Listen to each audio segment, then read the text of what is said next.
জিলহজ মাস, আমাদের সামনেই হজের মাস। যারা হজে যাবেন তারা চলে যাবেন, যারা দেশে থাকবেন তারা এই জিলহজ মাসে দুই ধরনের ইবাদত করবেন। একটা ইবাদত আমরা সবাই জানি, আমরা কুরবানি, ঈদুল আজহা করব, কুরবানির ঈদ করব এবং কুরবানি দেব।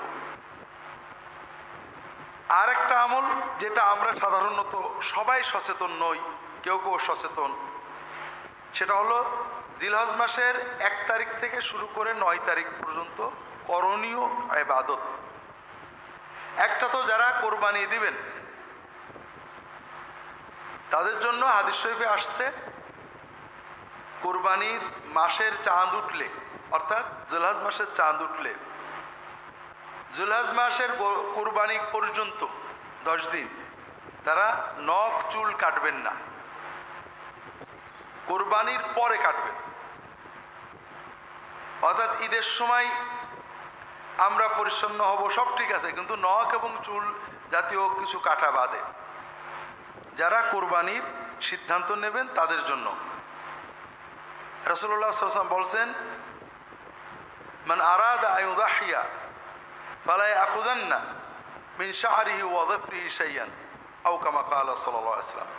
যে ব্যক্তি কুরবানি দেওয়ার সিদ্ধান্ত নেবে, ইচ্ছা পোষণ করবে, ওই ব্যক্তি তার চুল নখ মোটেও কাটবে না।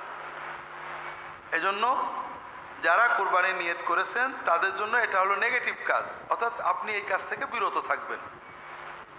এর পাশাপাশি কিছু পজিটিভ কাজ আছে, করণীয়।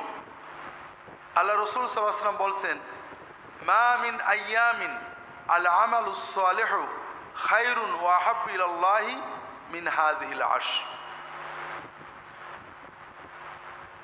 আল্লাহ তাআলা বছরের 354 দিনের যে 10টা দিন সবচেয়ে বেশি পছন্দ করেন নেক আমলের জন্য, সেটা হলো এই জিলহজ মাসের প্রথম 10 দিন। অর্থাৎ জিলহজ মাসের এই 10 দিনের বাইরে নেক আমল করলে আল্লাহ যত সওয়াব দেন, যত খুশি হন, এর চেয়ে বেশি সওয়াব দেন, বেশি খুশি হন যদি আমরা এই 10 দিনে নেক আমল করি। এজন্য সাহাবায়ে কেরাম এই 10 দিনে ব্যাপক পরিশ্রম করতেন, ইজতিহাদ করতেন ইবাদতের জন্য। আর এই ইবাদতগুলোর প্রথম ইবাদত হলো রোজা, সিয়াম। জিলহজ মাসের 1 তারিখ থেকে 9 তারিখ পর্যন্ত রোজা পালন করা, এটা সুন্নত। অনেক সওয়াবের কথা হাদিস শরীফে আসছে।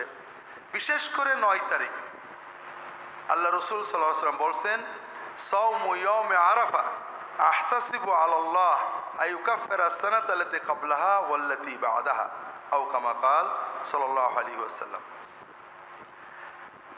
আরাফাতের দিনে রোজা রাখলে আমরা আশা করি, রাসূল বলছেন, আমি আশা করি যে আল্লাহ তাআলা আরাফাতের দিনে রোজার বিনিময়ে পূর্ববর্তী 1 বছর এবং পরবর্তী 1 বছরের গুনাহ ভুল ভ্রান্তিগুলো মাফ করে দেবেন, কাফারা করে দেবেন। কাজেই আমরা যদি পুরো 9 দিন রাখতে পারি আলহামদুলিল্লাহ, আর 9 দিন যদি নাও রাখতে পারি, তবে আরাফাতের দিনে অবশ্যই আমরা রোজা রাখার চেষ্টা করব।